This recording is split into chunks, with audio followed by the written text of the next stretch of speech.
Pada Jumat, 30 Desember 2022, Presiden RI Joko Widodo resmi mencabut pemberlakuan pembatasan kegiatan masyarakat, PPKM, di seluruh wilayah Indonesia. Menurut Jokowi, langkah ini diambil seiring dengan terkendalinya kasus COVID-19 di Indonesia. Melansir laman Sehatku Negeriku Kementerian Kesehatan, pada 27 Desember 2022 kasus COVID-19 harian mencapai 1,7 kasus per 1 juta penduduk.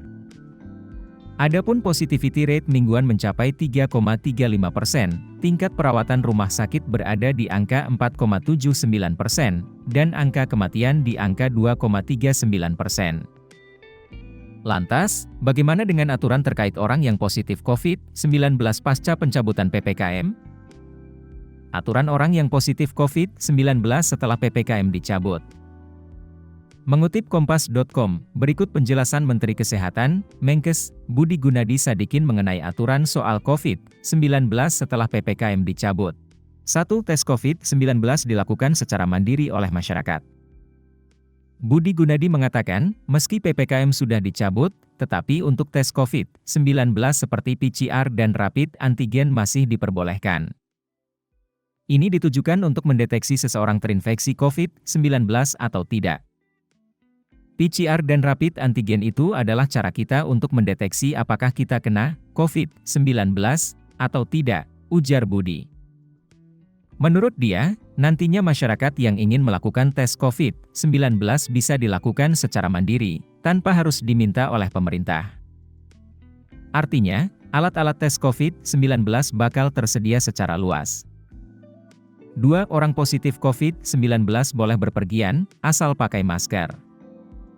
Di samping itu, Menkes Budi juga menjelaskan, bagi orang yang positif COVID-19 status di aplikasi Peduli Lindungi tidak dihitamkan. Scan QR Code saja, jadi kalau positif lapor. Nah kalau lapor, Peduli Lindunginya enggak diitemin, ujar Budi. Menurut Budi, bukan berarti orang yang positif COVID-19 tidak boleh kemana-mana, tetapi orang tersebut mesti paham kalau dia terinfeksi. Namun, mereka tetap bisa keluar rumah asalkan tetap memakai masker. Dia pakai masker dong, supaya jangan menularkan ke orang lain, itu yang nanti kita lakukan secara bertahap, ucap dia. 3. Peduli Lindungi tidak dihapus. Budi menekankan bahwa tes PCR, tes rapid antigen, dan penggunaan aplikasi Peduli Lindungi tidak dihapus meski PPKM dicabut. Adapun 3 hal itu disebut tidak akan menjadi suatu yang diwajibkan atau disuruh oleh pemerintah, melainkan menjadi kesadaran masyarakat sendiri. 4. OTG melakukan isoman. Selain itu, Menkes Budi menambahkan, orang yang positif COVID-19 baik yang OTG atau bergejala juga diimbau untuk melakukan isolasi mandiri, isoman. Kalau positif, dan tahu ini menular ya harusnya isolasi mandiri, tanpa diberitahu atau dipaksa pemerintah, kata dia.